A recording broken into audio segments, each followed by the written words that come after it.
What if I told you that the lure in your winter tackle box, the one you swear by, the one that's caught you more fish than any other, is now completely useless?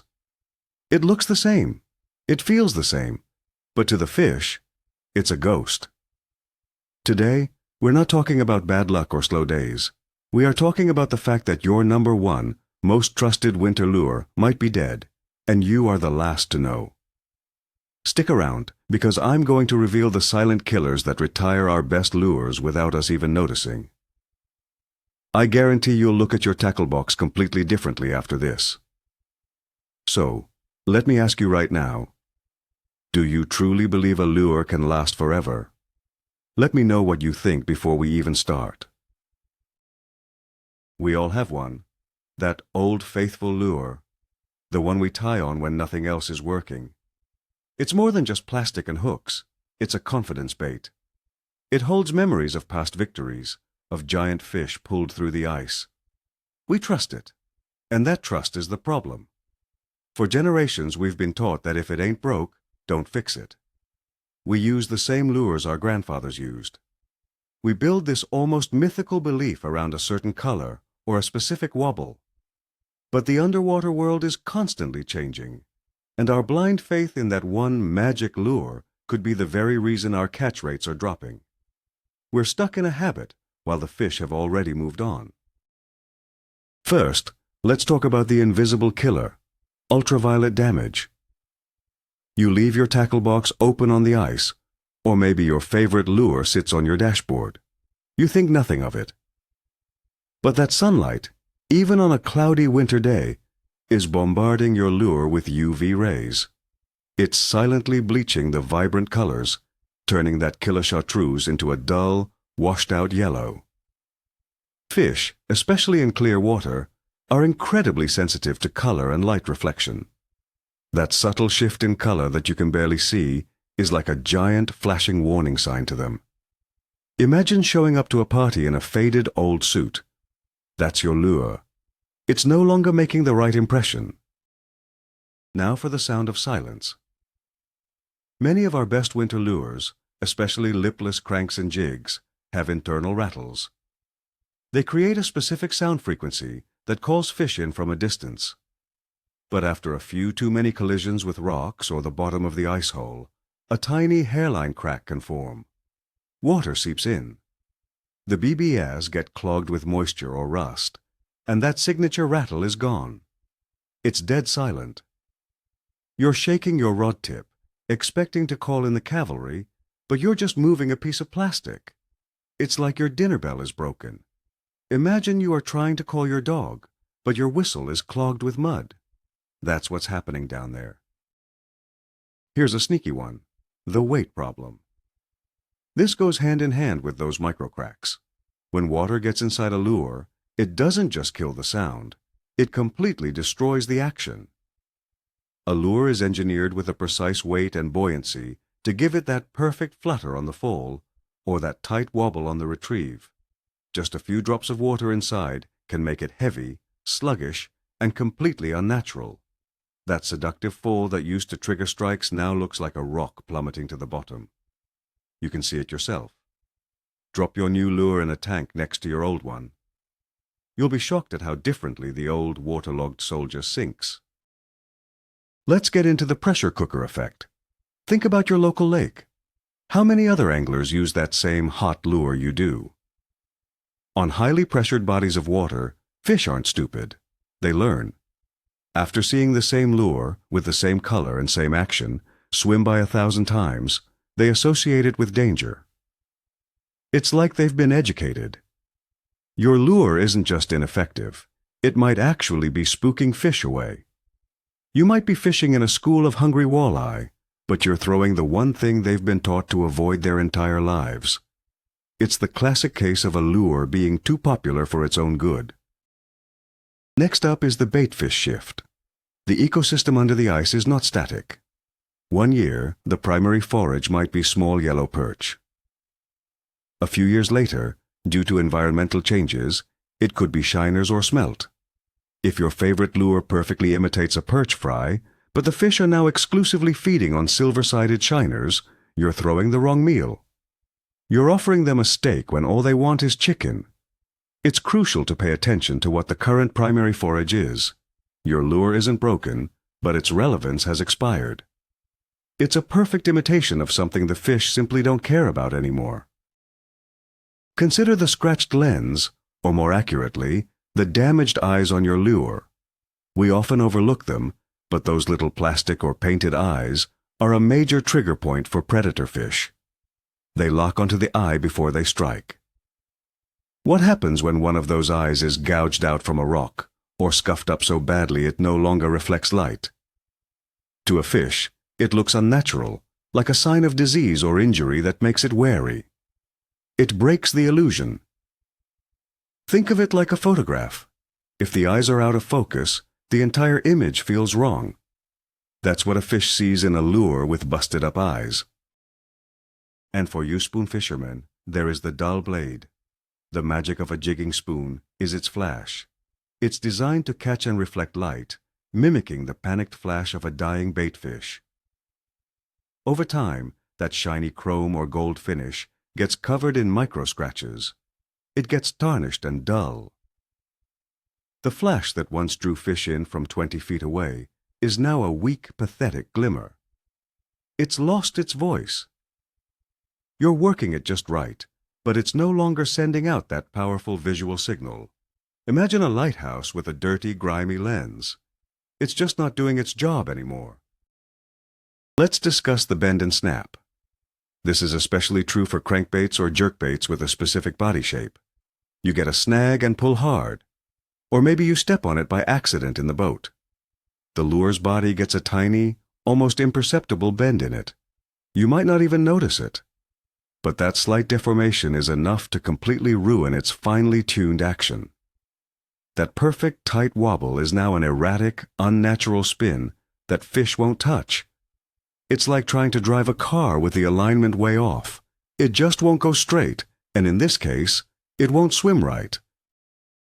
Now for a big one a lot of people ignore, the scent of death. We're not talking about attractant scents, we're talking about negative scents. You stop to refuel your auger, and a little gasoline gets on your gloves.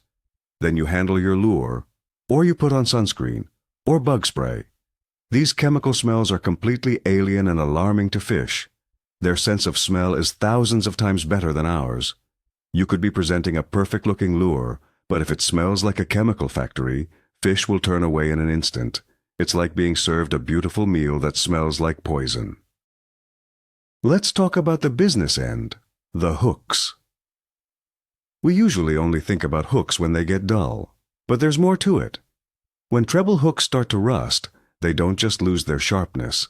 That rust can change the weight and balance of the lure, especially smaller, more delicate ones. A bent hook, or a hook that's been replaced with a slightly different size or weight, can also kill the action. The original hooks are part of the lure's design and balance. Changing them without consideration is like putting the wrong-sized tires on a sports car. The performance is going to suffer. Digging deeper, we have hardware betrayal. I'm talking about the split rings and line ties. Over time, they get rusty, stiff, or even bent out of shape. A split ring that doesn't move freely restricts the action of the hook and the lure itself. It deadens that little bit of extra wobble. A line tie that has been bent slightly up or down can make a lure run completely differently. These are tiny details, but in the world of lure action, tiny details are everything. It's the small, overlooked components that often lead to the biggest failures. Then there's the color conspiracy. You bought a lure 5 years ago in a color called electric chicken. It was deadly. You lost it, so you go buy a new one with the exact same name from the same company. But it doesn't work as well. Why? Because manufacturers often tweak their color formulas. The dye lot is different, the amount of glitter changes, the clear coat has a different tint. To you, they look identical. But to a fish, under the water, and in specific light conditions, they are two completely different colors. You're not crazy. The lure really has changed. Sometimes, your line is lying to you. A lure is designed to work best with a specific range of line diameters and types. Let's say your favorite tiny ice jig was deadly on 2-pound test monofilament. But this year, you switched to a 6-pound test fluorocarbon for its abrasion resistance. That thicker, stiffer line is now overpowering the lure. It's restricting its delicate, subtle action. The lure can't dance the way it was designed to. You're using a sledgehammer to drive a thumbtack. The lure is fine, but your delivery system is choking it out. Let's not forget the water clarity factor. Last winter the water was stained, and that bright, gaudy Fire Tiger lure was the ticket. It stood out and got crushed. This year, due to a lack of rain or snowmelt, the water is gin clear. Now that same Fire Tiger lure looks fake, terrifying, and completely out of place. A lure's effectiveness is completely dependent on its environment. What works in murky water is often useless in clear water, and vice versa. The lure hasn't changed, but the stage it's performing on has, making its costume all wrong. Here is a tough pill to swallow, the cadence memory. It might not be the lure that changed. It might be you. You remember catching all those fish with a specific jigging motion, 2 sharp snaps and a long pause. But over time, without you realizing it, your cadence has changed. Maybe now it's 1 snap and a short pause. You think you're doing the same thing, but your muscle memory has shifted. The fish wanted the old dance, and you're giving them a new one they don't like. Sometimes, we have to go back to basics and consciously replicate the exact retrieve that worked in the past. This one is out of your control, the ghost in the machine. A lure company might be sold, or they might move their manufacturing overseas to save a few bucks. To cut costs, they start using a slightly different type of plastic or cheaper hooks, or a new molding process. The lure has the same name and is in the same package, but it's not the same lure. It has a different density, a different sound, a different action. Your original 10-year-old version was a masterpiece. The new one is a cheap imitation. You're chasing a ghost of a lure that doesn't exist anymore. All lures have a ticking clock because of material fatigue. This is especially true for plastics. Over many seasons of use and exposure to cold and sun, the plastic in a hard bait can become brittle. It loses its resonant quality. The same is true for soft baits, which can get stiff and lose their suppleness. You might not see it, but the very material of the lure has aged and degraded. It no longer vibrates or moves in the water with the same lifelike energy. It's like a guitar made of old dead wood. It just doesn't sing anymore. Think bigger. There could be an environmental shift. Maybe a new invasive species of weed has grown in your lake, changing the type of coverfish use. Maybe the water chemistry has changed due to runoff, making the fish more or less aggressive. A slight consistent change in water temperature over the years can shift when and where fish feed. Your lure and technique are perfect for the conditions from 5 years ago, but the conditions themselves have changed. You are perfectly solving a problem that no longer exists. We have to talk about the confidence trap. This is purely psychological. You have so much blind faith in your old faithful that you fish it poorly. You stop paying attention to your electronics. You fish it in the wrong places at the wrong times, simply because this lure always works. Your confidence becomes arrogance, and it makes you a lazy angler. You blame the fish when in reality, your over-reliance on one lure has stopped you from actually analyzing the situation and making the right choice. Sometimes, the best thing you can do for your fishing is to leave your confidence bait at home. Finally, the most brutal truth. Sometimes it's not you, and it's not the lure.